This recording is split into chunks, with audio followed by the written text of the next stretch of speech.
Now, what we learned during that mumps outbreak is, and if you've been listening to what I'm saying, this is a college kid. College kids should be up to date on their immunizations, and he was. But we were having cases of mumps in vaccinated people. So that's why probably we had about 3,300 cases. Now, the people who had vaccines had less disease severity than the people who were or under vaccinated. So that's the good news. Because we know that mumps, particularly in adult males, can be very serious because nobody wants their testicles to be this large from a mumps infection. Right, guys? Not pleasant. Walking is important. Yeah, walking, breathing is important.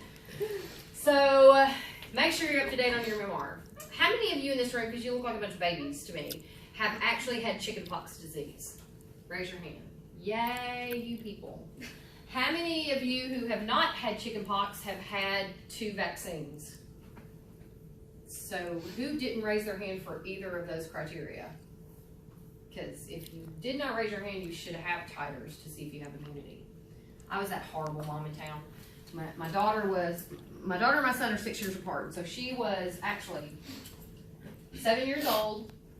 He was about 5.5 months old. And they were about to make a varicella vaccination mandatory in schools. And I was doing infection control at the time. And so I was calling everybody out. You know, maybe with shingles, you know, maybe with chickenpox, call me. Got the call one day. So went over to their house, made them strip their kid down, and made Sloan hug on him, and rubbed John Chandler all in this kid's face, made him kiss my baby. Oh, my kid's got chickenpox. I don't worry about him, right? Yeah, I'm that mom. But it's very important, particularly in healthcare, because I'm going to tell you, in our hospital especially, we have a whole bunch of immunocompromised people walking around the building with active shingles. And they just do. It's just unfortunately part of chemotherapy and oncology illnesses. So if you are not immune to varicella and you're exposed to somebody with shingles, you're going to get chickenpox. That's going to be your primary illness. And it's happened 2 times that I know of with healthcare workers who didn't have evidence of immunity, didn't follow up with their employee health screening, and got a raging case of chickenpox as a 25 and a 30-year-old. I told you, like, this can happen. So make sure you're varicella immune. Talk about MMR, talk about varicella. I mean, obviously, because you're going to be coming in contact with blood, you better be up to date on your Hep B vaccines. You know, Hep B is one of the diseases hopefully we can protect you against. There's not a vaccine for Hep C. We're getting so much better about treating Hep C now, though. And then the other bloodborne pathogen that we all think about when we talk about bloodborne pathogens is HIV. Now, there was a report, actually CNN came out with a report yesterday that's kind of interesting because we get tickled. A lot of people are like, oh, you do infection control, what is that? I said, well, basically I just talk about shit and syphilis all day, every day. Like, we were talking about C. diff or we were talking about syphilis on the phone with somebody in the health department. And what we have noticed internally is the dramatic increase in number of syphilis cases that we have in Arkansas. And when you think about STDs, they don't all just singularly rise. Like, we don't have a sudden shift up in syphilis. We have a sudden shift up in all STDs. Gonorrhea, chlamydia, syphilis, all of those are increasing. Unfortunately, so are HIV rates. Just this week, I had an unfortunate occurrence of getting a positive HIV on a mom who's 34 weeks pregnant. Thankfully, Arkansas laws were changed last year. And they actually may be federal laws. I probably need to check into that. But I know in Arkansas, you have to test pregnant people initially when you find out they're pregnant in their first trimester, as soon as possible, as soon as you find out they're pregnant. And you have to retest them in the 3rd trimester. This lady was negative in May with her 13-week visit and positive now. She has a significant viral load. It's not 0, but it's not greater than 10,000. So we still aren't going to be able to make her viral load 0 in enough time for delivery of the baby. So we'll have to plan a C-section. But if we had not done that second HIV, I can only imagine like how many times that's happened. We've had babies born with HIV and we didn't know it because we're not retesting moms. So, I mean, I will just tell you that HIV rates are going up too. So just be careful when you're handling blood. And be careful with the gloves that you're using. Don't think that one pair of gloves is safe all day. If you expose your hands to something, with gloves on or not, right? First, get rid of the gloves, And don't think you're cute and take your gloves off without contaminating your hands. You think you're cute, but you're not. You think you can do that correctly every time, but you're not. Don't think taking off gloves and you don't think you touched your hands with anything makes you safe. As soon as you take off gloves, the first thing you should do is clean your hands. And if you've been using those gloves to touch body fluids, this isn't the recommended way to clean your hands. It's soap and water.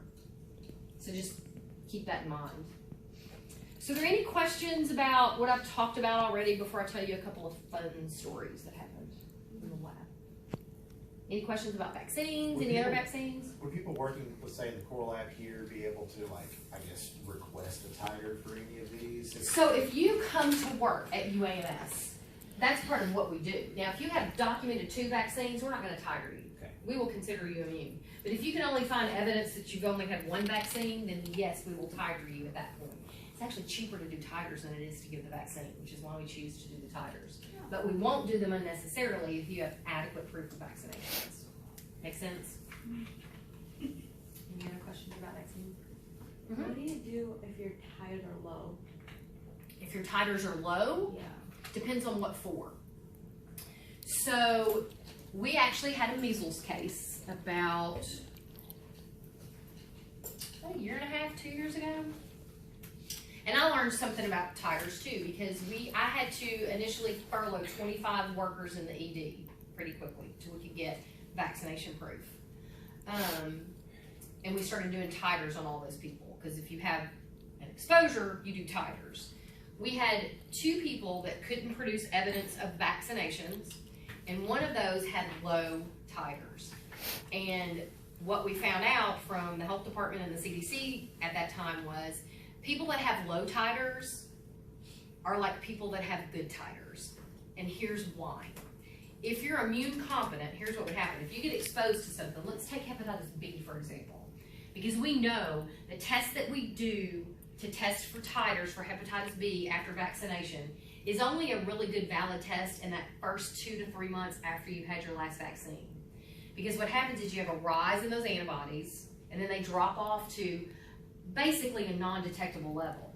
If you get exposed to hepatitis B, your body's going to go, I know what that is, and start cranking out more antibodies to help protect you against it. Same thing with some of these other things like measles. So if your body recognizes it, it's really going to ramp up and start producing more antibodies to protect you. So it just kind of depends on the disease. The other thing too is if you're of childbearing age, right, and you're not pregnant yet, it may be important to maybe get a booster vaccine so that you are protected during pregnancy. But you know, MMR is a live virus vaccine, and you cannot take live virus vaccines while you are pregnant, or if you're planning on becoming pregnant within 3 months of getting that vaccine. Same thing with Varivax, the varicella vaccine. It's a live virus vaccine, so you can't be pregnant when you have it. You can get it right after, but that's why if we have moms, we do rubella titers on moms. If they're rubella non-immune, we have to wait till after delivery, and then we give them so they don't go home and have sex and get pregnant. Because you can give a baby congenital rubella, a fetus congenital rubella from a live virus vaccine.